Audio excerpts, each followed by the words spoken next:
Olá pessoal, tudo bom? Dando continuidade aos nossos estudos, eu vou apresentar hoje para vocês um pouco da histologia do sistema nervoso, né, ou tecido nervoso, e do sistema digestivo. A origem do tecido nervoso, ele é ectodérmica, né, que é a camada mais externa do folheto embrionário, e a função é transmitir, receber, processar os impulsos nervosos. Então, ele, juntamente com o sistema endócrino, é o que controla todas as atividades do nosso organismo.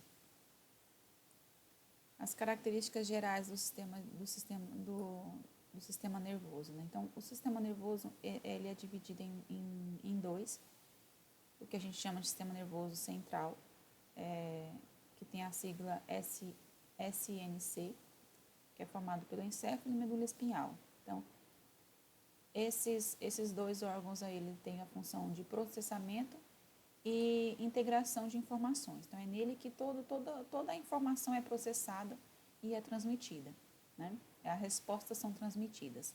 E aí nós temos o sistema nervoso periférico, que é representado pelas letras SNP, que é formado pelos nervos e glândulos. Então, toda a condução de informação entre um nervo receptor e o sistema nervoso central é feito por esse sistema periférico. Então, ela funciona da seguinte forma aqui. Deixa eu só mudar aqui o...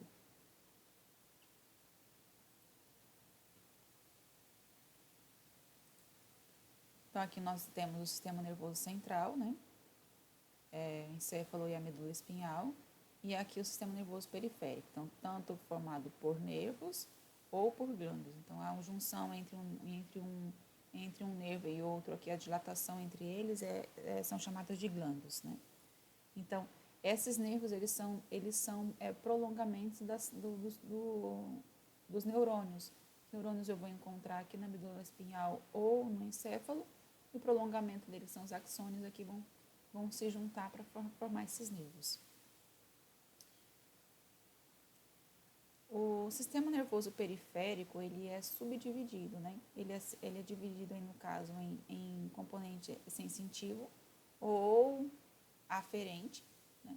Que ele transmite e recebe impulsos nervosos aqui lá para o sistema nervoso central. E nós vamos ter o componente motor ou eferente, que ele vai receber, vai transmitir os impulsos nervosos para os órgãos efetores espalhados pelo corpo. Ou seja, por exemplo, nossa pele encostou, o nosso corpo, o nosso braço encostou numa panela quente. Então, o nosso componente sensitivo, ele vai perceber que ali está quente, vai mandar a informação para o sistema nervoso central, ele vai processar essa informação e vai mandar uma resposta para o componente motor, através do componente motor, que vai estar presente, que vai estar lá no músculo, que vai puxar o nosso braço para que não continue queimando. Né? É assim que funciona. O sistema nervoso periférico, ele funciona dessa forma. Vai ter sempre um sensitivo e vai ter sempre um motor. A composição do sistema nervoso, né, ou tecido nervoso. Nós vamos ter dois tipos de células. Os neurônios, que é responsável pela transmissão dos impulsos nervosos propriamente dito, né? E ele é constituído por corpo celular, dendritos e axônio. Essa é a constituição dos neurônios. Então, é ele que é os responsáveis por essas transmissões de impulsos nervosos de processamento de informação. E aí nós vamos ter as células neuróglias, né? Que é responsável pela sustentação e proteção do neurônio. Então, a degeneração, quando acontece a degeneração de algum neurônio, essas células elas são responsáveis também por fazer essa limpeza, né? Lá dentro dos neurônios. Então, as neuróglias, elas têm uma variedade maior de células. Neurônios não, é só um. As neuróglias têm uma variedade maior de células. E elas também conseguem se multiplicar. Neurônios não. Então, aqui é a estrutura de um neurônio. Nós vamos ter o corpo celular toda essa região aqui, ó, né, onde eu vou ter o núcleo, vou ter as organelas citoplasmáticas, né, vou ter os grânulos, que em imagem de microscopia a gente consegue ver os grânulos aqui presentes, né, e aí nós vamos ter os dendritos e a porção do axônio. O impulso nervoso sempre ele vem, é unidirecional, né, chega aqui pelos dendritos, passa pelo corpo celular e continua pelos axônios. Então, sempre eu tenho uma terminação de um axônio, sempre vai ser um axônio ligando assim, ao dendritos de outro neurônio. O axônio de um neurônio ligando a dendritos de outro neurônio. Aqui, a porção desse axônio aqui, ó, está ligada à porção dos dendritos de outro neurônio. Então, quando vem um impulso nervoso, né, a polaridade da membrana plasmática ela vai se desfazendo aqui. Ela chega aqui nessas neurofibrilas. Essas neurofibrilas aqui provocam a liberação das vesículas simpáticas, né, onde contém os neurotransmissores. Esses neurotransmissores aqui, quando essas vesículas chegam à membrana, essa membrana aqui de sinapse, libera os neurotransmissores e aí estimula aqui os receptores e aí estimula a produção, a despolarização da membrana desse outro neurônio e aí começa a transmissão de impulso nervoso novamente.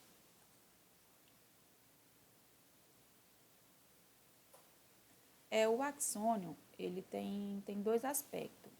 Tem axônio que apresenta a bainha de mielina, que é chamado de axônio mielínico. Ele dá a parte branca do encéfalo, né? Dá uma característica esbranquiçada. Então, a gente chama de substância branca. E nós vamos ter o axônio que não apresenta bainha de mielínica, né? Então, é chamado de axônio amielínico. E vai ter uma coloração mais escura que a gente chama de substância cinzenta. Não quer dizer que é cinzento, é mais avermelhadinho, mas é mais escura do que a central. Na medula, essas regiões elas são invertidas. Só questão mesmo de curiosidade, né? A branca fica para o lado de fora e a cinzenta para o lado de dentro. Os neurônios, nós vamos ter algumas características, né, de células. Nós vamos ter neurônios multipolares, que eu vou ter um axônio e vários dendritos, né? Nós vamos ter os bipolares, que apresentam um axônio e um dendrito apenas, e o pseudo-unipolar, que apresenta um único axônio, né? A parte que recebe e a parte que transmite não dá para saber, é um único filamento, né? Mas a gente vai ter uma região que recebe e uma região que transmite informações, né? Por isso que ele é considerado pseudo-unipolar. E ainda a gente tem unipolar, vou mostrar aqui, ó. Então, essas regiões, esse aqui é unipolar, eu tenho só um axônio, né? Nesse caso, então aqui eu estou recebendo informação e transmitindo por aqui. O bipolar, eu vou ter um axônio e um dendrito, não dá para saber qual que é aqui no caso, né? Eu vou ter apenas um. O multipolar, eu tenho vários dendritos, ó. Aqui é um dendrito, aqui é outro, aqui é outro, aqui é outro, aqui é outro, e um axônio. E o pseudo-unipolar eu tenho uma projeção e a partir daqui eu tenho uma grande fibra. Então, a gente vai ter uma região onde recebe a informação e onde passa a informação. Mas aparentemente parece ser um único, né? Mas eu tenho um prolongamento aqui, eu tenho um prolongamento que distingue um do outro. Sai uma projeção do corpo celular e aí abre dois prolongamentos. Nesse caso aqui não, saiu só uma projeção do corpo celular. Por isso que ele é dito de unipolar. Só saiu uma projeção do corpo celular. Aqui saiu, mas ele abre aqui, ó. Por isso que é dito de pseudo-unipolar. Ó, esse aqui é um exemplo de pseudo-unipolar, ó. Tá vendo o prolongamento aqui como foi? Eu tenho um prolongamento do corpo e aqui ele abriu. Então, a gente vai ter três tipos de neurônios. Os neurônios sensorial, que ele percebe as informações, né, do meio, não importa de onde seja, pode ser informação interna ou externa do nosso corpo. Então, sempre vai ser um neurônio sensorial. Nós vamos ter um neurônio associativo, né, e nós vamos ter um neurônio motor. Nem sempre eu vou ter que ter realmente esse associativo aqui. Então, um vai perceber a informação, o outro vai passar essa informação para o neurônio motor, né? Então, a gente vai ter aqui o associativo e o neurônio motor. Então, a gente tem esses três tipos de neurônios. O associativo sempre eu vou encontrar no sistema nervoso central. Sempre, sempre, sempre. Os outros não, né? Esse aqui sempre vai estar no sistema nervoso central, esse é associativo. Agora, as células da neuróglias ou células da glia, né, tanto, alguns livros também colocam dessa forma, a gente tem vários tipos celulares com diferentes funções. O astrócitos, por exemplo, né, tem um tamanho maior, tem muitos prolongamentos e ele dá sustentação física do tecido nervoso. Então, essa massa toda de um cérebro, por exemplo, essa constituição viçosa dele é formada por grande parte dos astrócitos, né? Os oligodendrócitos, ele apresenta também prolongamento citoplasmático, né? E é ele que vai formar a bainha de mielina. Ele que vai ficar em torno dos axônios formando a bainha de mielina. Para que eu preciso dessas células? Porque neurônios eles servem para transmitir impulsos nervosos. Então, é meio que um isolamento desses axônios. Funciona como se fosse um isolamento. Quando eu tenho a bainha de mielina, a transmissão do impulso nervoso ela é mais rápida do que dos axônios que não têm essa bainha. Então, ela é um pouco mais lenta por falta dela. Então, vamos ter ainda as células da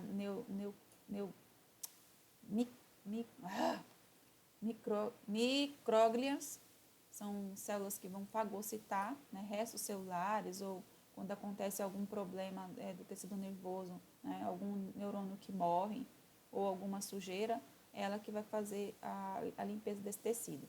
E a célula de Schwann, eu não sei pronunciar direito, mas é mais ou menos isso. Ele também vai formar a bainha de mielina, só que é no sistema nervoso periférico. No caso aqui, os oligodendrócitos, eles vão formar a bainha de mielina lá no sistema nervoso central, então dos neurônios do sistema nervoso central. Já essas células de Schwann, elas formam a bainha de mielina no sistema nervoso periférico. Aqui estão os exemplos, né? Os astrócitos, ele pode mudar também o seu formato, apresenta variações no seu formato. Eu posso ter prolongamentos mais fibrosos ou muitos prolongamentos menorzinhos, né? Um exemplo aqui da micróglia que faz a fagocitose, um exemplo de um oligodendrócitos. Em relação aos nervos, né? O que seriam os nervos? Os nervos são feixes de fibras nervosas, que é formado pela a união de vários axônios. E aí eu tenho, para eu formar esse nervo, eu preciso também de tecido conjuntivo, né? É ele que vai fazer o isolamento dessas fibras nervosas, né? Então, nós vamos ter 3 tipos de isolamento aí. Nós vamos ter o epineuro, né? Que é a camada mais externa, o perineuro, que é a camada mediana, e o endoneuro, que é a camada mais interna. Não sei se vocês lembram lá do tecido muscular, ele também tem essas 3 camadas, né? E por que eu preciso delas? Para poder fazer com que no músculo é para deixar a fibra mais resistente. Aqui também é a mesma coisa. Os nervos, para que eles ficam mais resistentes e eu também provoque um isolamento, porque pensa, é a união de vários axônios ali. Então, eu meio que isolo eles, né? Funciona da seguinte forma, ó. O endoneuro, eu tenho um tecido conjuntivo envolvendo apenas um axônio. Então, eu pego vários feixes desse daqui, de axônio com endoneuro, e eu vou envolver ele por uma outra camada, que é o perineuro. E aí, ó, tem cada pontinho azul disso aqui é um axônio envolto pelo endoneuro. Então, eu vou envolver isso aqui por uma camada chamada de perineuro, né? Então, aqui eu tenho 3 aglomerados de axônios, né? Então, essa aqui é a minha camada do perineuro. Então, eu vou formar um fascículo com ela. E aí, quando eu pego vários fascículos e envolvo ele por uma camada maior, nós vamos ter a camada mais externa, que é o epineuro. Aí, nós vamos ter um nervo propriamente dito, que eu juntei e isolei vários axônios aqui transmitindo impulsos nervosos. E aqui eu posso ter axônios que serão sensitivos, serão motores. Então, quando eu tenho dessa forma, deixa eu ver se eu já coloquei aqui. Ah, não, ainda não. Então, aqui, ó, o endoneuro, aqui em volta o epineuro, e nesse caso aqui, ó, perineuro, nessa daqui em volta, e nesse caso aqui nós vamos ter o epineuro. Aqui tá dando a setinha para cá, mas não é, tá? Pode ver que aqui a gente vai ter os vasos sanguíneos aqui. Então, isso aqui é um fascículo, ó. Isso aqui é um fascículo. Então, o epineuro tá aqui, ó, envolto aqui, ó. Essa camada que envolve aqui. Claro que a gente tem projeções dela, né? Mas essa camada que envolve aqui, que é o epineuro. E essa daqui, no caso, que seria o perineuro. E essas esbranquiçadinhas aqui no meio, né, em volta de cada uma, de cada axônio, que seria o endoneuro. Aqui, ó. Então, os nervos, por eles terem, né, podem ter vários tipos de axônios, a gente pode considerar os nervos de 3 formas aqui: nervos sensitivos, nervos motores e nervos mistos.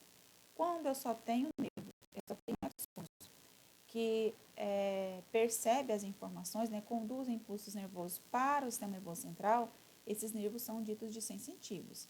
Quando ele só transmite informações do sistema nervoso central para um órgão efetor que vai realizar a ação, seja ele um músculo ou uma glândula, são chamados de nervos motores. Mas quando eu tenho as duas juntas, né, quando eu tenho tanto nervos sensitivos quanto nervos motores, eles são considerados de nervos mistos, porque possuem as duas fibras na sua constituição. Então, o sistema nervoso central, só um esquema aqui para mostrar como funciona o sistema nervoso. Nós vamos ter o sistema nervoso periférico e o sistema nervoso central. O sistema nervoso periférico, ele é subdividido. O sistema eferente, né, é responsável por realizar a atividade motora, e o aferente, que tem a função de sensitivo. A divisão eferente, ele é subdividido novamente em duas outras, que nós vamos ter o sistema nervoso autônomo e o sistema nervoso somático, né? Não sei se vocês já viram falar aí sobre voluntário e involuntário, né? Músculos voluntários e involuntários. Então, quem que vai controlar isso aqui é o sistema nervoso autônomo ou o sistema nervoso somático. Então, o sistema nervoso autônomo, ele é independente da nossa vontade. Já o somático, não. Igual mexer o braço, eu também posso mandar isso, né? Então, o somático, ele vai depender da nossa vontade, está mais voltado para o sistema esquelético. E o autônomo, como que vai controlar isso? Quem controla isso, como que vai funcionar o sistema nervoso autônomo, é a parte do sistema parasimpático e simpático. Então, um trabalha antagônico à outra. Um trabalha, no caso, corrigindo os excessos do outro, certo? Então, no caso aqui, ó, o sistema nervoso simpático, ele prepara o corpo para ação, para fuga, né? Então, aumenta a respiração, ritmo cardíaco, pressão sanguínea. Então, ele é o que nos deixa alerta. Mas todo o excesso dele é controlado pelo sistema nervoso parasimpático, né? Por isso que a gente não entra em colapso, por isso que o sistema nervoso autônomo não entra em colapso. Então, um sempre vai controlando os excessos do outro. Então, o parasimpático, ele tem atividade mais relaxante, mas quando o simpático percebe que está relaxando demais, ele age aumentando ali ou o ritmo cardíaco, respiração, enfim, depende da qual atividade, né, que está acontecendo, né? Então, eles trabalham de forma antagônica, né? Um controlando os excessos do outro. Muito legal essa parte.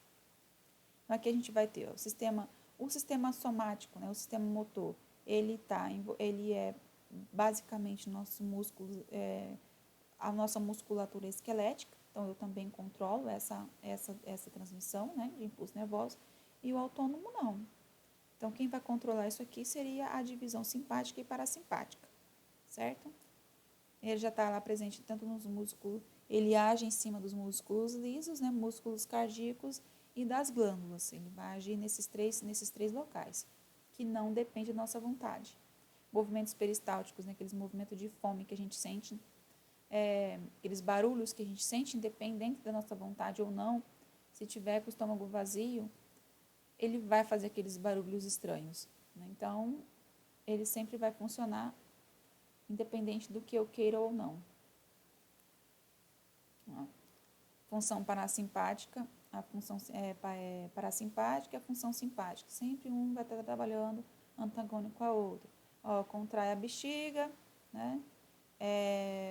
Inibe a contração da bexiga. Então, está contraindo demais, vai inibir essa contração. Sempre assim. A regeneração dos nervos. Neurônios, eles não se duplicam, né? Eles não são substituídos. Morreu um neurônio, já era. Estão fazendo muitos estudos em relação a isso, né? Então, inclusive com células troncos, mas ainda não consegue produzir, não consegue fazer com que esses neurônios se regenerem no nosso organismo. Então, por isso que é interessante estudar muito, ler muito, fazer muita coisa, muita atividade, porque quando a gente chega na velhice e a gente sabe muita coisa, é porque muitas sinapses aconteceram, ou seja, muitos neurônios entraram em contato com o outro para fazer o seu cérebro trabalhar, porque você precisava daquilo, você queria aquilo, você buscava informação e o seu cérebro tinha que dar um jeito de fazer novas sinapses para que vocês conseguissem realizar aquele problema ali, aquela solução que vocês buscaram lá, por exemplo, na sua juventude, né? Então, isso aí dificulta quando um neurônio morre na velhice, eu tenho outra sinapse que consegue lidar com essa situação e não vai sentir um desfalque muito grande. Então, quanto mais trabalhar com o cérebro, quanto mais coisas eu inventar, mais sinapses o meu organismo o meu sistema nervoso vai fazer. Então, morreu um neurônio, não vai estar tanto problema, né? Agora, pessoas que não têm essa atividade cerebral muito intensa, chega na velhice, ela pode ter problemas maiores, inclusive é mais propício ainda a ter problemas de Alzheimer ou Parkinson, né? Claro que isso também depende muito do organismo e da genética da pessoa, mas elas são mais susceptíveis, igual a pessoas que a gente chama de caduca, né? Porque vive esquecendo das coisas. Quando vai ficar mais velho, quanto mais velho, mais esquecido fica, porque os neurônios vão morrendo e aí não tem novas sinapses para substituir aquele. E aí a pessoa vai ficando esquecida. Então, quanto mais atividade você fizer, mais sinapse você vai ter e provavelmente você vai ter uma velhice mais saudável, né? Mas os nervos, eles podem se regenerar, desde que a ruptura aconteça na porção dos axônios, né? E nem sempre também vai acontecer a regeneração desses axônios. Pode acontecer, mas nem sempre, né? Acontece. Então, a gente vai ter aqui, vai passar por três processos distintos. Vamos ter uma reação local, que as células lá vão remover os detritos da lesão, né? Vai recuperar aquele lugar. Nós vamos ter uma reação anterógrada, né? Que eu vou fagocitar aquela porção do axônio que perdeu o contato com o corpo celular, né? E aí a gente vai ter uma reação retrógrada e aí começar a regeneração, que a porção proximal do axônio ele vai degenerar, mas ele vai começar a surgir um novo brotamento de axônio, né? Ele vai crescer novamente e as células de Schwann, que é as células da neuroglia vão se multiplicar e vai direcionar o crescimento do axônio. Então, aqui, ó, traduzindo isso em imagens, né? Eu tenho aqui um neurônio, então aconteceu uma ruptura aqui do neurônio. Ó, o músculo aqui, uma fibra nervosa, uma fibra muscular expandida, né? Porque ela tá sendo estimulada. Então, nesse caso aqui, houve uma ruptura. Então, aqui eu começo a limpar essa região, né? Que é a reação local. Então, começa a limpar aqui e depois começa a limpar a porção mais distal aqui do axônio, limpar tudo, degenera essa região também, e aí eu começo a brotar, o axônio ele começa a sofrer um brotamento.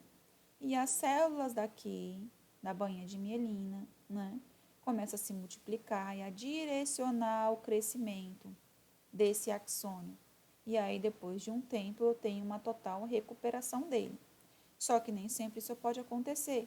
Talvez eu possa ter aqui a célula as células da glia formando essa estrutura cilíndrica que seria onde teria que vir o axônio, mas ela não direcionou esse crescimento aqui do axônio. Aconteceu, a ruptura talvez pode ter sido maior, pode não ter direcionado direito, e aí eu tenho aqui, esses neurônios não sabem, o axônio não sabe para onde ir, se enrola e a gente não tem a regeneração aqui do axônio.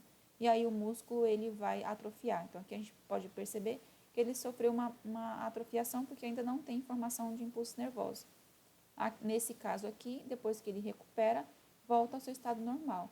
Mas aqui nesse caso ele não vai se recuperar. Então por isso que quando a gente tem aquelas, as pessoas paralíticas, elas ficam com a musculatura atrofiada porque ela não está recebendo informações de impulsos nervosos. Aí atrofia. Para sistema nervoso, eu acho que é isso, né? Dei uma pincelada aí como que funciona. Então, não tinha como falar sobre tecido nervoso separado do sistema nervoso, porque é tudo muito junto, né? Eu tenho as células nervosas, eu falei sobre as células, sobre os nervos, como que funciona eles, né? E como funciona todo o sistema nervoso no geral. Vamos falar agora um pouco sobre o sistema digestivo. O grupo que falou sobre os anexos do sistema digestivo, ela praticamente explicou tudo sobre isso, né? Sobre o trato gastrointestinal. Falou todo sobre as camadas. Então, só vou dar uma pincelada mesmo para não ficar tão redundante, né? Porque o grupo já tinha comentado sobre isso. Então, aqui, o que seria esse canal alimentar, né? E para que serve ele? Então, é a porção tubulosa do trato digestivo. Então, nosso sistema digestivo ele é um tubo. Pode ter uma região mais dilatada ou uma região mais estreita, mas é um tubo. É um tubo onde tem começo e fim, né? Então, para que ele serve? Para agitar, liquefazer e digerir alimentos, para que posteriormente nós possamos absorver tanto nutrientes quanto água. E aquilo que não é absorvido é eliminado, né? Então, a gente vai iniciar aqui pela boca ou pelo bico, dependendo do organismo, nesse caso aqui é o exemplo de uma ave, e vai finalizar pelo ânus. Nesse exemplo aqui nós vamos ter a cloaca, né? Porque a gente tem a eliminação tanto do sistema digestivo quanto o excretor. Então, por isso que é chamado de cloaca. O sistema digestivo, né, ou trato gastrointestinal, ele é formado pela boca, grande parte da faringe, porque a faringe tem uma parte da faringe que é do sistema respiratório, o esôfago, o estômago, o intestino grosso e o delgado, o reto e a apêndice vermiforme, né, no caso aqui, o intestino grosso que tem o seco, o cólon, o reto e o apêndice vermiforme, o canal anal e o ânus. Basicamente, todo o trato digestivo ele vai apresentar as mesmas camadas histológicas, né? Com exceção aí da porção do esôfago, a parte mais próximo da boca, eu vou ter uma musculatura esquelética que ajuda na deglutição, né? Mas o restante é tudo igual. Nós vamos ter essas camadas aqui, ó, mucosa, submucosa, muscular, serosa ou adventícia. Em alguns livros, essa muscular ele faz parte da submucosa. Mas no Junqueira Carneiro, nós vamos ter essas 4 camadas aqui histológicas desse órgão. A mucosa, ela tem uma parte de revestimento, né? Então, quando se fala em revestimento, nós vamos ter tecido epitelial. Esse tecido epitelial, ele sempre vai estar fixo em um outro tecido, que seria a sua lâmina própria, que é um tecido conjuntivo, né? E ainda nós vamos ter uma fina camada de músculo liso, que vai compor essa mucosa. Então, a gente vai ter tecido epitelial, tecido conjuntivo e músculo liso, que compõem essa mucosa. A submucosa, ela tem tecido conjuntivo denso, não modelado, né? Constitui aí de tecido denso não modelado. Já tem muitos vasos sanguíneos e vasos linfáticos. E eu também vou ter a presença de neurônios, que vai formar um sistema nervoso entérico, que faz parte do sistema nervoso autônomo, né? Então, eu vou ter esse plexo submucoso aí, ou a gente chama de plexos nervosos, ou esse nome aqui. A muscular externa, ela vai ter uma camada, muscular externa é porque é formado por tecido muscular, né? Então, nós vamos ter o músculo liso disposto em 2 camadas. Uma camada circular interna e uma camada externa longitudinal. e ainda a gente pode ter uma terceira camada, que seria uma camada, no caso, a mediana longitudinal e a última camada seria a oblíqua. Então, vai depender de qual é o órgão que eu vou ter uma ou mais camadas, né? Eu também vou ter esse sistema nervoso entérico, né, que vai regular essas atividades do intestino, porque essas atividades é autônoma. A serosa ou adventícia é a camada mais externa, né, formada por tecido conjuntivo frouxo, e a gente vai ter também o epitélio de revestimento, que é o epitélio simples pavimentoso. Então, por fora, nós vamos ter esse epitélio de revestimento. Então, eu tenho epitélio de revestimento interno e epitélio de revestimento externo. E aí eu vou formar essa túnica serosa, que ele provoca, não sei se vocês já tiveram a oportunidade de trabalhar ou matando, no caso, porco, e tratando a sua tripa, né? Intestino delgado, intestino grosso para fazer linguiça, mas ela tem uma gosma. Essa gosma é produzida por essa camada, que permite o movimento do intestino e faz com que ele deslize, né? Uma porção vai deslizando sobre a outra e impede que possa acontecer algum tipo de nó, que é muito mais fácil deslizar algo gelatinoso do que algo seco, né? Então, por isso que ela tem essa função de produzir esse líquido aí seroso para permitir esse deslizamento, né? E aí nós vamos ter aqui as camadas, basicamente isso, né? Então, aqui, ó, a camada mais interna, né, epitélio, né, de revestimento, e aí nós vamos ter as glândulas, olha, pode ver que aqui nós vamos ter glândulas, isso aqui é uma glândula. Essa glândula ela já está praticamente dentro da submucosa, porque aqui no caso, ó, a glândula ela saiu da parte externa do músculo e já está praticamente dentro da submucosa. Se eu pego essa mucosa e trago para cá, ela já está dentro da submucosa, ó, igual aqui, ó, por exemplo, ó. Tá vendo? A glândula ela já está aqui dentro e eu tenho um ducto que elimina o produto dessa glândula aqui nesse lúmen aqui da parte do trato gastrointestinal, certo? Nós temos aqui glândulas que está presente apenas na mucosa, né? E aí, então a gente tem, ó, epitélio, né, tecido conjuntivo e tecido muscular liso. A submucosa, vamos ter tecido conjuntivo e vamos ter aqui as duas camadas de tecido as duas camadas da muscular, né? A mucosa seria essa daqui, onde tem presente glândulas, terminações nervosas, vasos sanguíneos. Então, eu tenho muita irrigação aqui de vasos sanguíneos, inclusive no intestino eu vou ter uma grande quantidade, porque eu tenho absorção de nutrientes, então vou precisar de muita irrigação de vasos sanguíneos. Vou ter as terminações nervosas para fazer as contrações e provocar os movimentos peristálticos, né? E aqui na camada muscular nós vamos ter as duas camadas, ó. A camada circular e a camada longitudinal, que é de comprida, a gente consegue ver. E a última camada nós vamos ter a camada serosa, né, formada por tecido conjuntivo e epitélio de revestimento externo, certo? A diferença entre todo o trato gastrointestinal vai ser em relação às suas características mesmo, igual, por exemplo, intestino e estômago, intestino delgado e estômago, eu vou ter muitas velocidades, porque eu preciso absorver nutrientes, né? Já o intestino grosso, eu não vou precisar de tantas velocidades igual no intestino delgado.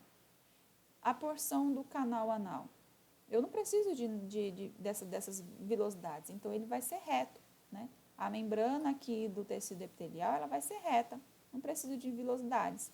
Canal anal, o ânus também é a mesma coisa, né? Então, o que muda é só mesmo as características desses tecidos aqui durante todo o trato. Mas o básico é isso, são essas 4 camadas que compõem o sistema digestivo, que o grupo até colocou elas e fez um quadro analítico no final da apresentação, né? Então, eu acho que é isso, gente.